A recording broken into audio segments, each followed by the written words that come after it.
Bienvenue. Aujourd'hui, on explore une confrontation assez surprenante, il faut le dire. D'un côté, on a ChatGPT, une intelligence artificielle hyper avancée, Et de l'autre, une console des années 70, l'Atari 2600, oui, bonjour. Un choc technologique assez improbable. qui oppose deux époques radicalement différentes. Tout à fait. Et on se base sur un article vraiment intéressant, celui de Robert Junior Caruso. Il a eu cette idée un peu folle de les faire jouer aux échecs. Hmm. L'idée, c'était de voir un peu ce qui se passe quand on met face à face cette IA moderne et ce dinosaure du jeu vidéo. Exactement. Voir comment l'IA s'en sort sur un jeu aussi ancien. Et bon, sur le papier, on se dit que le match est plié d'avance, hein.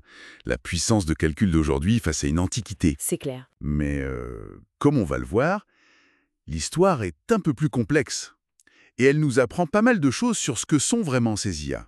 Alors, pour bien comprendre, on a d'un côté ChatGPT, un grand modèle de langage, un LLM comme on dit, des milliards de paramètres, une capacité de traitement de texte énorme. C'est ça. Et de l'autre, attention, pas la vraie console physique, mais une émulation. Ah oui, important. C'est un logiciel qui tourne sur un ordi moderne, mais qui imite le fonctionnement de l'Atari. Et ce logiciel fait tourner Atari Chess. Un jeu d'échecs très basique, j'imagine. Ah oui, très basique, sur un processeur simulé à 1 MHz. C'est minuscule par rapport à ce qu'on a maintenant. Donc oui, c'est vraiment David contre Goliath. Et alors, le résultat? On s'attend à une victoire écrasante de ChatGPT, non? Eh ben, pas du tout. Et c'est ça qui est fou. Caruso explique que ChatGPT a été rushé en très grande difficulté et très vite. Ah bon? Comment ça? L'IA, elle semblait complètement perdue sur l'échiquier. Elle confondait les pièces, genre les tours et les fous. Elle n'arrivait pas à suivre où étaient les pièces, Même avec une position simple. même avec une position simple, ouais. Elle perdait le fil de la logique spatiale du jeu, en fait. J'ai lu qu'elle aurait même un peu rejeté la faute sur les graphismes du jeu Atari. Oui. Qu'ils étaient trop abstraits et trop pixelisés, quoi. Ça paraît un peu facile comme excuse, non? Bah, c'est ce qui était rapporté, oui. Et bon, on peut trouver ça un peu facile, c'est vrai, mais ça touche peut-être à un point intéressant sur sa perception. Hmm, Caruso a quand même essayé, hein. Il a simplifié encore plus les graphismes. Résultat, aucun changement. aucun. L'IA a continué à faire des coups illégaux, des trucs absurdes. Pour reprendre les mots de l'auteur, elle s'est fait complètement démolir. Démolir. Ouais.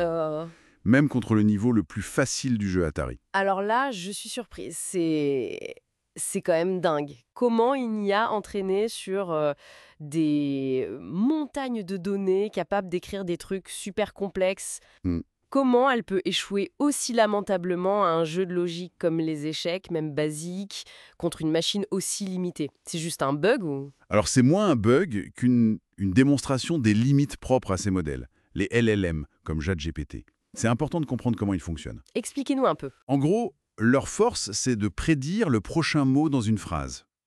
Ils apprennent des motifs dans des quantités énormes de texte.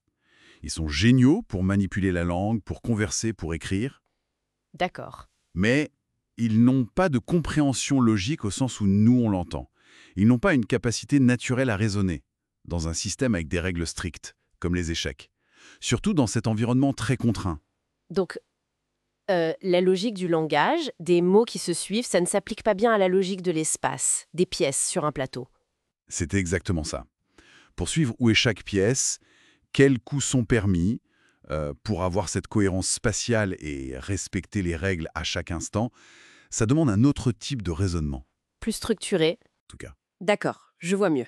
Alors, si on prend un peu de hauteur, qu'est-ce que cette expérience nous dit sur l'IA en général? Quelles leçons on peut en tirer? C'est un rappel assez utile, je pense. Ça nous rappelle que ces LLM, même s'ils sont bluffants, faut le dire, Ah oui, c'est sûr. ils donnent parfois l'illusion de tout comprendre.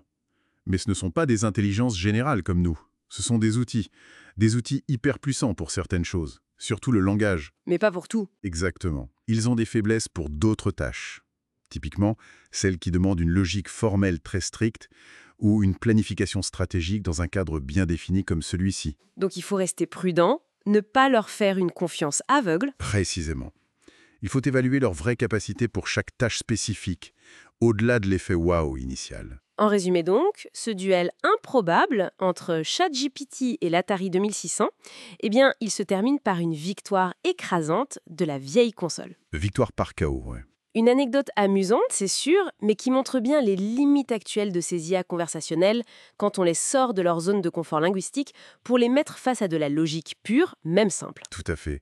Et ça nous amène peut-être à une dernière question pour élargir un peu la réflexion. Oui, Si une IA si sophistiquée se fait battre par un jeu vieux de 40 ans aux échecs, un domaine logique, dans quels autres domaines est-ce qu'on pourrait être en train de surestimer les capacités actuelles des IA? Bonne question. peut-être qu'on oublie parfois l'importance de la logique pure, de la robustesse, ou simplement d'une conception bien pensée pour une tâche précise, plutôt que de compter sur une IA généraliste. C'est une piste intéressante à creuser, je crois. Absolument. De quoi réfléchir. Merci beaucoup pour cet éclairage. Avec plaisir.